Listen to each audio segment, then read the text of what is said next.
Today on the Bass Channel, we're checking out the B1K from Darkglass Electronics.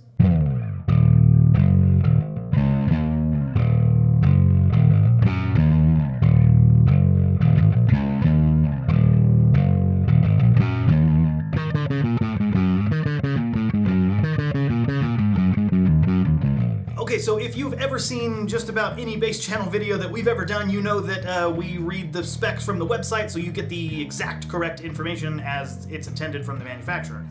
Problem is, as I sit here right now, there is no webpage or instruction manual or anything for this yet. This is brand new.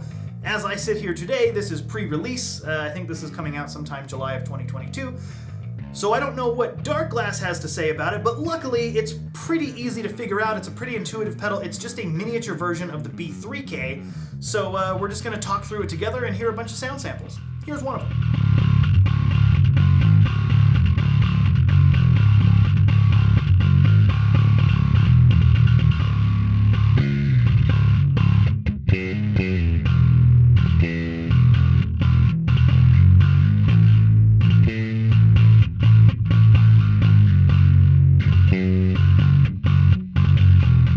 Now, real quick, as far as the signal chain, as a lot of you guys probably know, we record everything clean and then we reamp it through the pedal of the day, which today it's the B1K. It's going through the pedal and then into a Kemper profile of an SVT that I personally made, and I painstakingly showed him. It's an SVT flat with the switches off into an SVT 810 cabinet mic'd with a Shure Beta 52, blended with the post EQ direct signal. Not that the post EQ part matters because it's all flat, but there you go.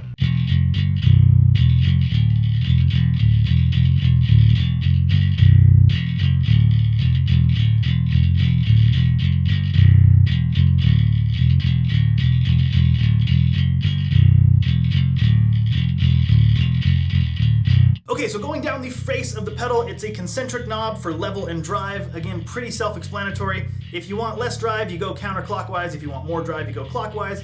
Same with the level. Less level counterclockwise, more level clockwise. Pretty intuitive on the face, but there are some internal controls that we're going to get into right after this tone.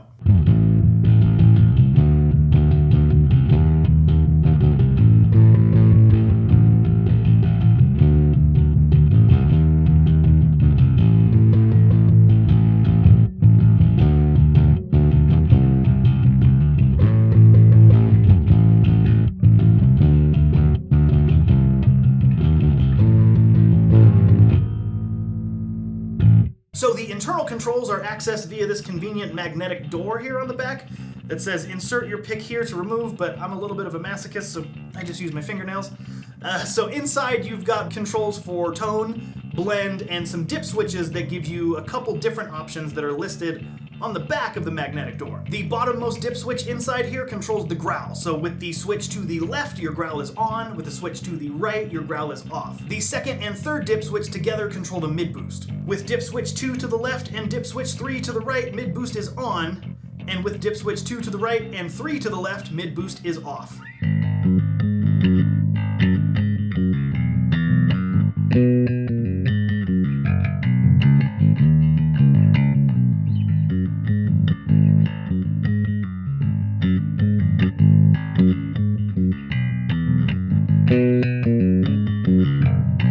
Now here's something that I found peculiar as far as the tone and the blend go. If you want a brighter tone, you rotate the knob counterclockwise. And if you want a darker tone, you rotate the knob clockwise. Same goes for blend. If you want more clean signal, you roll it clockwise. And if you want more distorted signal, you roll it counterclockwise.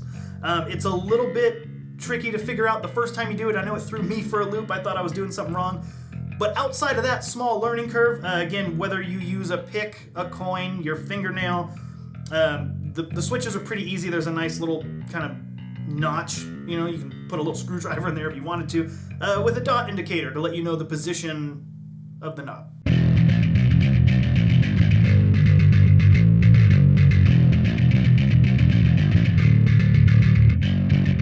So beyond those things, it's got everything else you'd come to expect from Darkglass. It's got a really cool biting tone if you're into that. There's no room for a battery. It runs on 9-volt DC, and just for fun, we're going to address one of the criticisms that for some reason we get. I didn't build any Darkglass pedal, but there is a very popular misconception that Darkglass pedals and preamps make every bass sound the same. So here are 3 examples played by Josh, but all different basses and all different things, you know, playing different riffs with identical settings.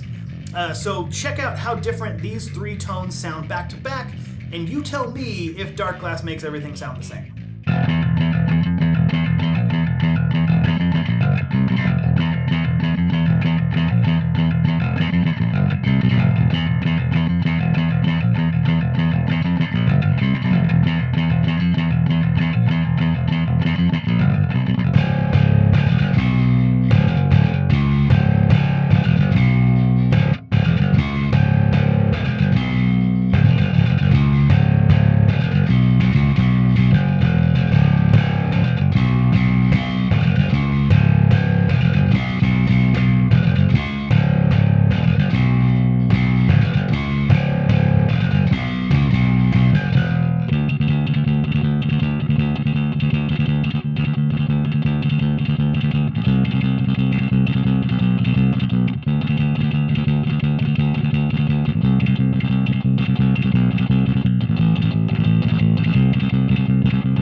But what did you think? I want to know your comments down below in the comment section, and while you're down there, make sure to give the video a like.